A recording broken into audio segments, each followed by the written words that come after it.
Assalamualaikum warahmatullahi wabarakatuh. Perkenalkan, nama saya Abdurrahman.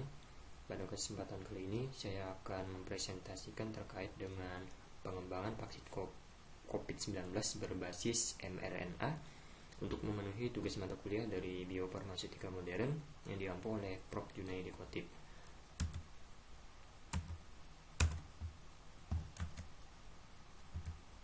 Pada pembahasan kali ini saya akan membahas terkait dengan dua jurnal yang sama-sama membahas terkait dengan vaksin COVID-19 berbasis mRNA, di mana bedanya nantinya terlihat pada jenis bahan aktif yang digunakan.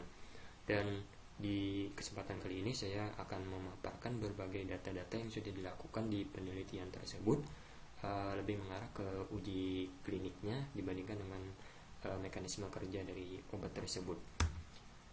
Oke, pendahuluan seperti yang kita ketahui bersama, SARS-CoV-2 itu merupakan penyebab dari COVID-19 yang saat ini sudah menjadi pandemik secara global, sehingga dari hal tersebut banyak sekali penelitian terkait dengan COVID-19, di mana salah satu yang saya angkat sekarang ini yaitu pembuatan vaksin berbasis mRNA. Nantinya akan dijelaskan metode apa yang akan digunakan. Kemudian pada kesempatan kali ini saya akan memaparkan berbagai data yang sudah dilakukan oleh peneliti tersebut untuk mengetahui keamanan dan kemanjuran dari vaksinnya. Untuk jurnal yang pertama di sini saya ambil dari New England Journal of Medicine, di mana pada jurnal ini menggunakan tipe vaksin yaitu BNT162b2, di mana vaksin ini merupakan vaksin RNA yang memodifikasi nukleosida yang diformulasikan menggunakan lipid nanopartikel sehingga ukurannya berukuran nano, di mana pada penelitian ini dilakukan uji klinik terhadap orang yang berusia 16 tahun atau lebih dan berdasarkan dari beberapa kelompok. Kemudian hasilnya nanti diharapkan vaksin yang dihasilkan ini manjur dan aman digunakan. Dan sederhananya atau singkatnya, nantinya vaksin ini akan memberikan perlindungan atau manjur sekitar 95% terhadap COVID-19. Dari data pertama ini merupakan alur penelitiannya, di mana peneliti ini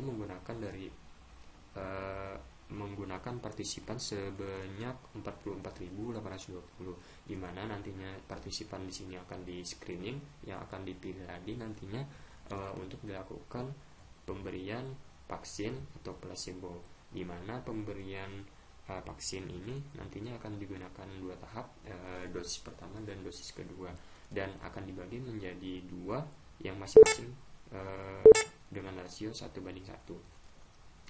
Nantinya setelah sudah diberikan antara dosis 1, dosis 2, di sini akan diperoleh hasilnya nanti di mana.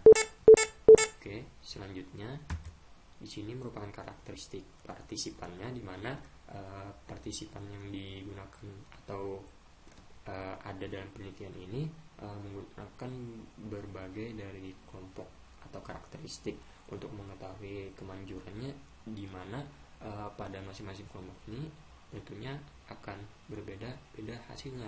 Seperti yang kita lihat di sini dalam presentasinya 51%, 51,1% untuk laki-laki dan 48,9% untuk perempuan.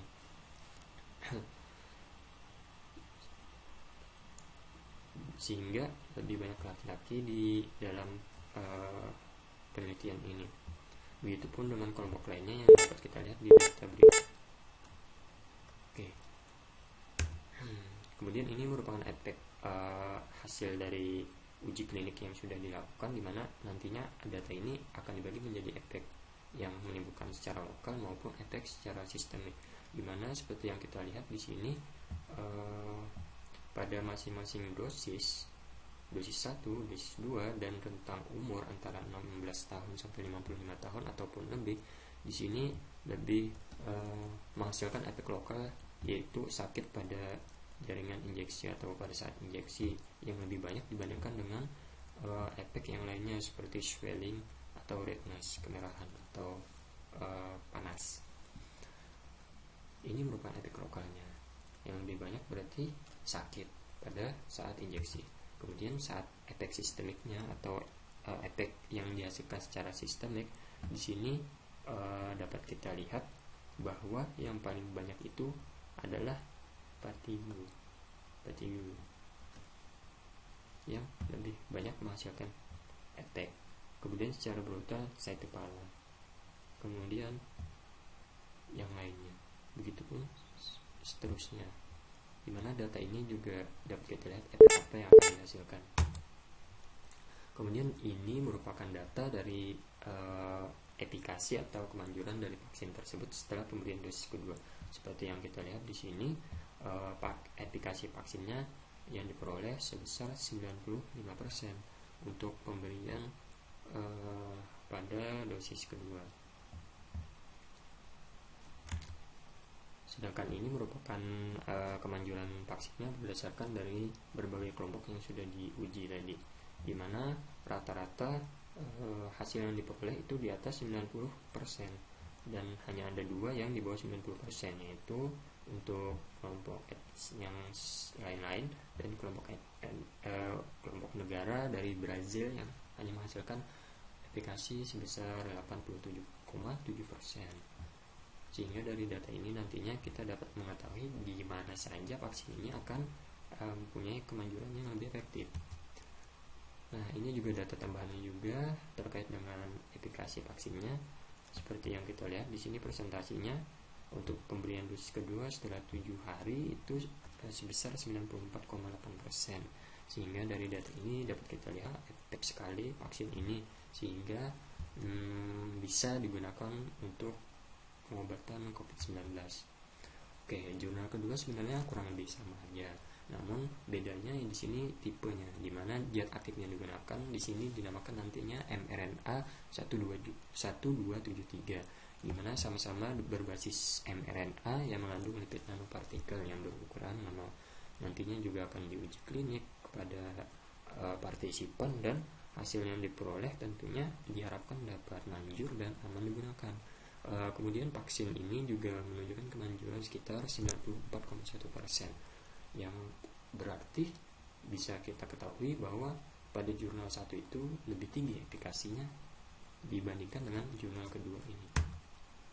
Oke, alur penelitiannya hampir sama juga, di mana partisipan juga diperoleh sebanyak 30.420 yang nantinya akan dibagi lagi dengan rasio 1:1, di mana akan diberikan vaksin yang mengandung zat aktif dan akan diberikan placebo yang tanpa zat aktif. Nantinya di sini dapat kita analisa hasilnya gimana. Dan ini merupakan karakteristik partisipan juga hampir sama dengan jurnal sebelumnya, yang dapat mengetahui di kelompok mana saja yang lebih efektif dan mungkin tidak efektif. Oke, di sini efek lokalnya juga hampir sama ya. Soalnya sama-sama menimbulkan rasa sakit di bagian terkena infeksi, di bagian yang diinjeksi. Kemudian di sini efek sistemiknya yang lebih banyak ini sakit kepala, batuk dan sakit kepala kemungkinan lebih banyak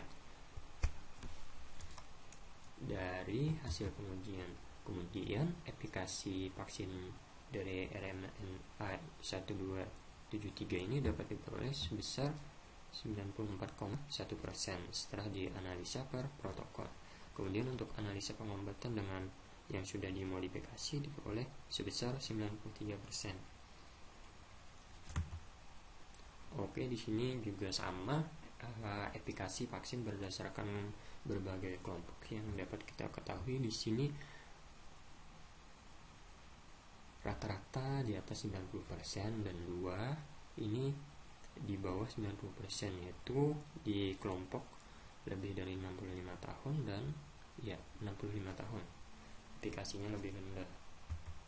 Oke, kesimpulannya dari pembahasan kali ini, dari kedua jurnal itu sama-sama efektif sebagai vaksin, di mana hasil yang diperoleh di atas 90%. Namun untuk yang mana yang lebih efektif berdasarkan hasil efikasinya itu vaksin BNT 102B2, di mana lebih tinggi hasilnya yaitu 94,5% dibandingkan dengan vaksin mRNA 1273 yang sebesar 94,1%, di mana efek yang dihasilkan di antara kedua vaksin ini juga hampir sama, yang menimbulkan rasa sakit di bagian injeksi maupun batuk ataupun sakit kepala.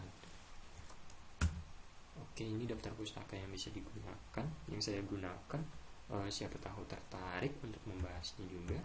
Terima kasih atas perhatiannya, semoga bermanfaat. Assalamualaikum warahmatullahi wabarakatuh.